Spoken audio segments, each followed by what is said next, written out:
नमस्कार दोस्तों, पढ़ाकू एजुटेक के यूट्यूब चैनल पर आपका हार्दिक स्वागत है। आज हम यहाँ पर कंप्यूटर की पीढ़ियों या कंप्यूटर की जनरेशन से संबंधित सभी इम्पोर्टेंट फैक्ट्स पर बात करने वाले हैं। आइए शुरुआत करते हैं। सबसे पहले हम बात करते हैं कि कंप्यूटर की पीढ़ियों को कितने पार्ट्स में डिवाइड किया गया है। तो यहाँ पर इनको 5 पार्ट्स में डिवाइड किया गया है, या यूँ हम ये कह सकते हैं कि कंप्यूटर की 5 जनरेशन है। अब हम बात करते हैं कंप्यूटर की फर्स्ट जनरेशन की या प्रथम पीढ़ी की। इसके रिगार्डिंग जो सबसे पहला इंपॉर्टेंट फैक्ट है वो है इसकी समयावधि। 1942 से लेकर के 1955 तक का जो समय है वह कंप्यूटर की प्रथम पीढ़ी का समय माना जाता है। इसके अंदर सबसे इंपॉर्टेंट क्वेश्चन जो बनता है वो इन सभी फैक्ट्स के अंदर से बनता है। दूसरा सबसे इंपॉर्टेंट फैक्ट है कि इसके अंदर कौन सा स्विचिंग डिवाइस काम में लिया गया था। तो इसके अंदर वैक्यूम ट्यूब को इस्तेमाल किया गया था। यहाँ पर स्टोरेज के लिए मैग्नेटिक ड्रम काम में लिए गए थे। तथा ऑपरेटिंग सिस्टम की बात करें तो प्रथम पीढ़ी के अंदर बैच ऑपरेटिंग सिस्टम था। तथा भाषा असेंबली तथा मशीनी भाषाएं यूज में ली गई थी। इस पीढ़ी के जो कंप्यूटर्स के एग्जाम्पल हैं वो है आपके पास एनिएक, एडवेक, एडसेक, यूनिवेक और मार्क वन।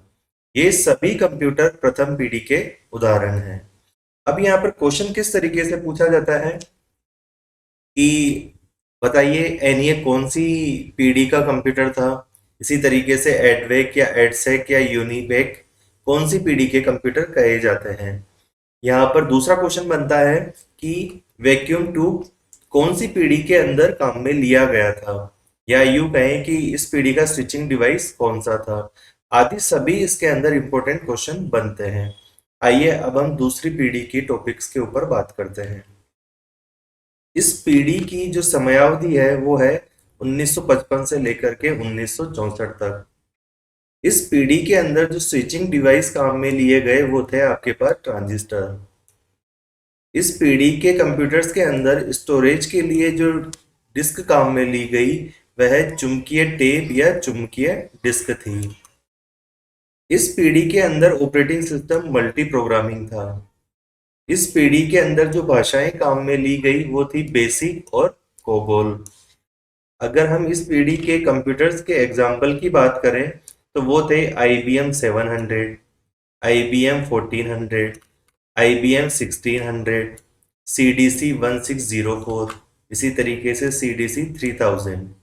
ये सभी कंप्यूटर सेकेंड जनरेशन के या द्वितीय पीढ़ी के कंप्यूटर कहे जाते हैं। अब हम बात करते हैं थर्ड जनरेशन की।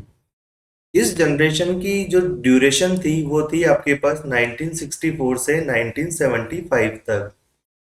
इस पीढ़ी के अंदर या इस जनरेशन के अंदर जो स्विचिंग डिवाइस काम में लिए गए वो थे आपके पास आईसी, जिसका फुल फॉर्म है इंटीग्रेटेड सर्किट।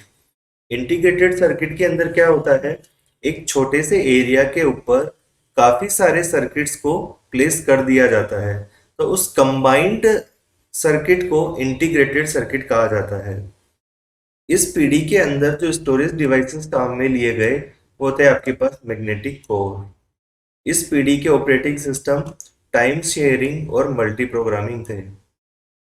इस पीढ़ी के कंप्यूटर के एग्जाम्पल की बात करें तो वो थे आपके पास IBM 370, हनीवेल 6000 सीरीज, यूनिवेक 1108। ये सभी कंप्यूटर थर्ड जनरेशन के कंप्यूटर कहे जाते हैं। अब हम बात करते हैं फोर्थ जनरेशन की। इस पीढ़ी की या इस जनरेशन की जो ड्यूरेशन है वो है आपके पास 1975 से 1989 तक। इस पीढ़ी के अंदर जो स्विचिंग डिवाइस काम में लिए गए वो थे आपके पास माइक्रो प्रोसेसर। इसके अंदर जो टेक्नोलॉजी काम में ली गई वो थी आपके पास VLSI, जिसका फुल फॉर्म है वेरी लार्ज स्केल इंटीग्रेशन। यहाँ पर जो स्टोरेज डिवाइसेस काम में ली गई वो थी आपके पास सेमीकंडक्टर मेमोरी। यहाँ पर operating system real time operating system थे। इस जनरेशन के जो कंप्यूटर हैं वो हैं क्रे 1, TEC 10, PDP 11। ये सभी फोर्थ जनरेशन के कंप्यूटर कहे जाते हैं। यहाँ पर जो सबसे इम्पोर्टेंट क्वेश्चन बनता है वो बनता है कि वीएलएसआई का फुल फॉर्म क्या है, माइक्रो प्रोसेसर कौन सी पीढ़ी के अंदर काम में लिए गए। तो इसका सही आंसर है फोर्थ जनरेशन के अंदर काम में लिए गए। अब हम बात करते हैं फिफ्थ जनरेशन की। 1989 से लेकर के अभी तक जो भी टाइम पीरियड है वो पांचवी पीढ़ी का या फिफ्थ जनरेशन का कहा जाता है। इसके अंदर जो टेक्नोलॉजी काम में ली गई वो ली गई ULSI, ultra large scale integration. यहाँ पर जो स्टोरेज डिवाइसेस काम में लिए जाते हैं वो होते हैं ऑप्टिकल डिस्क। इस पीढ़ी के अंदर आर्टिफिशियल इंटेलिजेंस का यूज किया जाता है। इस तरीके से फिफ्थ जनरेशन के अंदर जो सबसे इंपॉर्टेंट क्वेश्चन बनता है वो बनता है कि एक तो यूएलएसआई का फुल फॉर्म क्या है और आर्टिफिशियल इंटेलिजेंस कौन सी पीढ़ी के अंदर काम में लिए गए थे। दोस्तों, अभी तक आपने चैनल को सब्सक्राइब और लाइक नहीं किया है तो please subscribe and like the channel. अब हम चलिए आगे चलते हैं। अभी तक हमने जो भी कॉन्सेप्ट पढ़े उनके ऊपर आपके पास क्वेश्चन किस तरीके से पूछे जाते हैं वो देखते हैं। ट्रांजिस्टर का उपयोग किस पीढ़ी के कंप्यूटर में किया गया था? इसका सही आंसर है सेकेंड जनरेशन में किया गया था। इंटीग्रेटेड सर्किट का उपयोग किस पीढ़ी के कंप्यूटर में किया गया था? इसका सही आंसर है सी, थर्ड जनरेशन के अंदर या तीसरी पीढ़ी के अंदर किया गया था। माइक्रो प्रोसेसर का उपयोग किस पीढ़ी के कंप्यूटर में किया गया था? इसका सही आंसर है फोर्थ जनरेशन या चतुर्थ पीढ़ी के अंदर।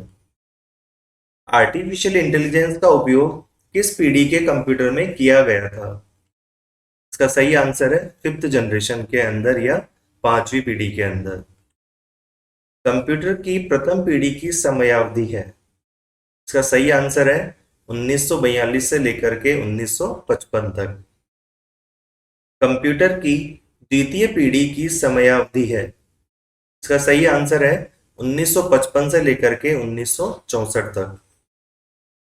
नेक्स्ट क्वेश्चन है, कंप्यूटर की तीसरी पीढ़ी की समयावधि है। इसका सही आंसर है 1964 से लेकर के 1975 तक, आंसर सी। कंप्यूटर की चतुर्थ पीढ़ी की समयावधि है। इसका सही आंसर है ऑप्शन डी, 1975 से लेकर के 1989 तक। वीएलएसआई का पूरा नाम है। इसका सही आंसर है option B, very large scale integration. ULSI का पूरा नाम है ultra large scale integration. Time sharing operating system का उपयोग किस पीढ़ी के कंप्यूटर में किया गया था? इसका सही आंसर है ऑप्शन सी, थर्ड जनरेशन के अंदर या तीसरी पीढ़ी के अंदर। कंप्यूटर के विकास को कितनी पीढ़ियों में विभाजित किया गया है? इसका सही आंसर है ऑप्शन डी, 5। माइक्रोसॉफ्ट विंडोज का प्रयोग किस पीढ़ी के कंप्यूटर में किया गया था? इसका सही आंसर है ऑप्शन डी, फोर्थ जनरेशन के अंदर। दोस्तों, अभी तक आपने चैनल को सब्सक्राइब और लाइक नहीं किया है तो please subscribe and like the channel ताकि आपको इसी तरीके की और वीडियोस का अपडेट मिलता रहे। धन्यवाद।